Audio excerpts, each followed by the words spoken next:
Welcome back to The Explainer. Okay, let's dive into this. Today, we're taking a tour of a microscopic factory of just breathtaking complexity.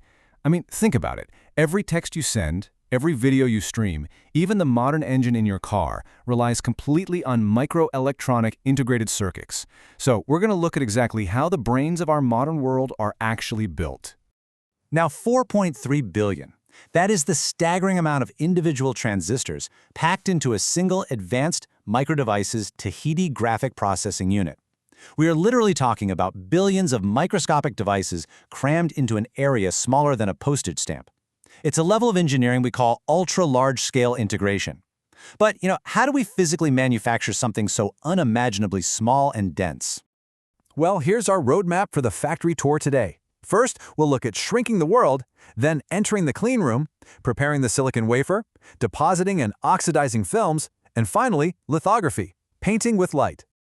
All right, part 1, shrinking the world from macro scale to nanoscale. When we talk about manufacturing, the rules completely change when you shrink an object down to the nano-scale. We're talking a billionth of a meter here, and this brilliantly illustrates that point. Think about producing a simple metal gear. If that gear is, say, 100 millimeters across, you can just cast it, forge it, or machine it with traditional tools. Easy, right?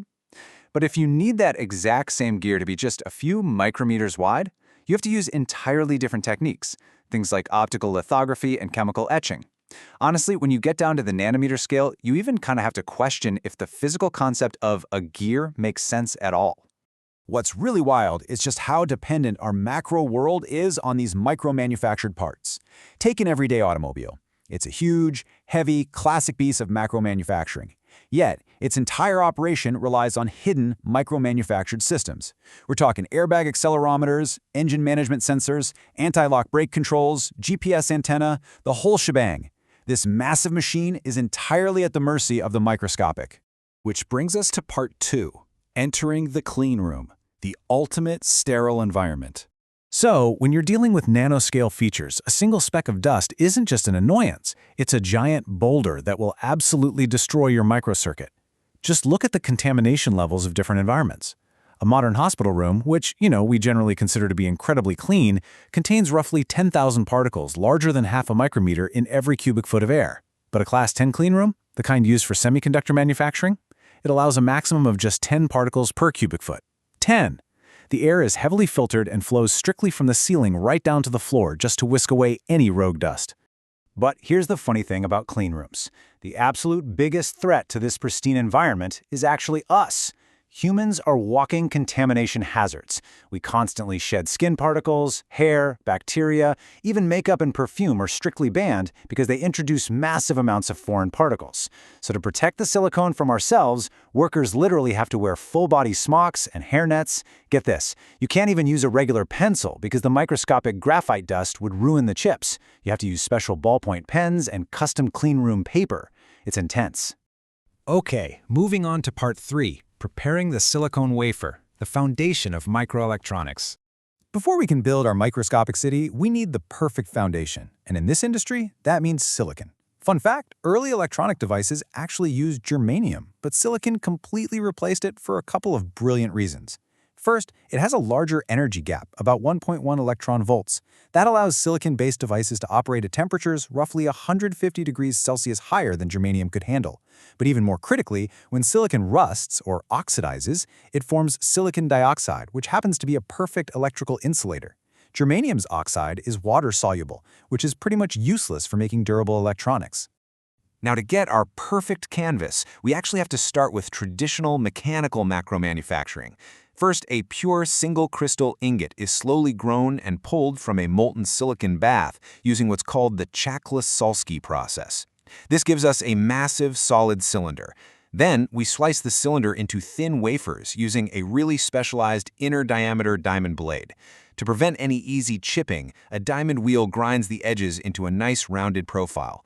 And finally, the wafers undergo a rigorous chemical-mechanical polish to perfectly smooth out any tiny microscopic damage caused by the saw. The result is a flawless 300mm wafer. Part 4. Depositing and oxidizing films. Building the architecture. Once our 300mm silicon wafer is perfectly flat, we have to start building the actual architecture of our microscopic city by layering materials on top of it. Now, what's really interesting about this slide is a technique called epitaxy.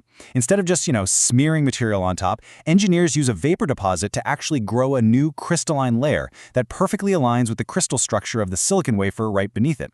Growing this epitaxial layer provides an incredibly pure, customized surface with way fewer impurities like carbon and oxygen, which just vastly improves the performance of the final device. Next up, we need to create insulating layers. Manufacturers generally have two main ways to grow this oxide. Dry oxidation basically bakes the silicon in pure oxygen between 750 and 1100 degrees Celsius. It produces a very high purity oxide, but it is painstakingly slow. On the flip side, wet oxidation introduces water vapor into the mix, which is a lot faster but yields a slightly lower quality, less dense oxide. So, what do? Well, to get the best of both worlds, engineers cleverly combine them. They'll often grow a dry, wet, dry layer sequence to balance manufacturing speed with extreme purity. All right, that brings us to part 5, lithography, painting with light, transferring geometric patterns. So, we've got our perfectly layered wafer. Now, how do we actually carve billions of microscopic electrical circuits into it? The answer is pretty poetic. We paint them with light. The absolute secret ingredient to making this work is a light-sensitive liquid called photoresist. This organic polymer acts almost like photographic film. It's made up of a polymer, a sensitizer, and a solvent.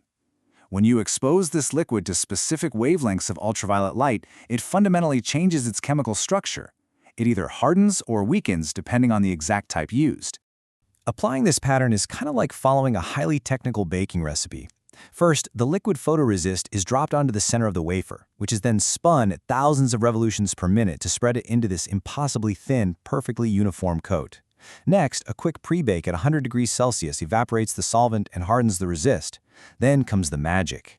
We flash intense UV light through a stencil called a reticle mask, literally projecting the complex circuit pattern right onto the photoresist. Finally, a wash with a chemical developer strips away the weakened areas, leaving behind a perfect microscopic stencil. Getting that light onto the wafer requires mind-boggling precision, specifically in a step called registration. This is where the new pattern has to perfectly align with the microscopically tiny layers already built beneath it. We generally do this using two optical methods.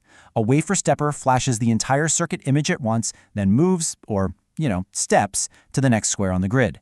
A step-and-scan system, on the other hand, focuses the light into a tiny line, moving the mask and the wafer simultaneously in opposite directions. Whichever one is used, both methods absolutely require robotic perfection. After the pattern is etched into the silicon, or doped with ions to change its electrical properties, that photoresist stencil has essentially done its job and needs to be removed.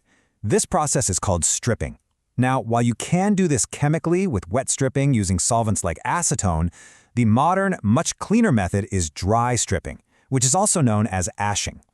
In this method, the wafer is exposed to a highly reactive oxygen plasma that literally burns the remaining organic photoresist away without leaving a single trace.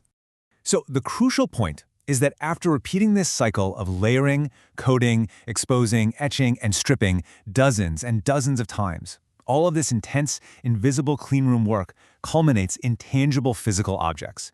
Growing crystals, cutting them with diamonds, vapor depositing, and painting with light. It all produces the packaged CPU and motherboard. It's literally the beating heart of your personal computer. Which brings us to the edge of the future. We're currently cramming billions of transistors into a few square centimeters. But as we shrink these features down to just a few nanometers, we are bumping up against the size of individual atoms. Moore's law, that famous observation that transistor density doubles every 2 years, is finally facing the ultimate boundaries of quantum physics. So I'll leave you with this to ponder. What happens when we simply cannot shrink our world any further? What completely new physical mechanism will drive the next great leap in human technology? Thanks for joining me on this tour of the microscopic factory. Keep wondering, keep learning, and we'll see you next time.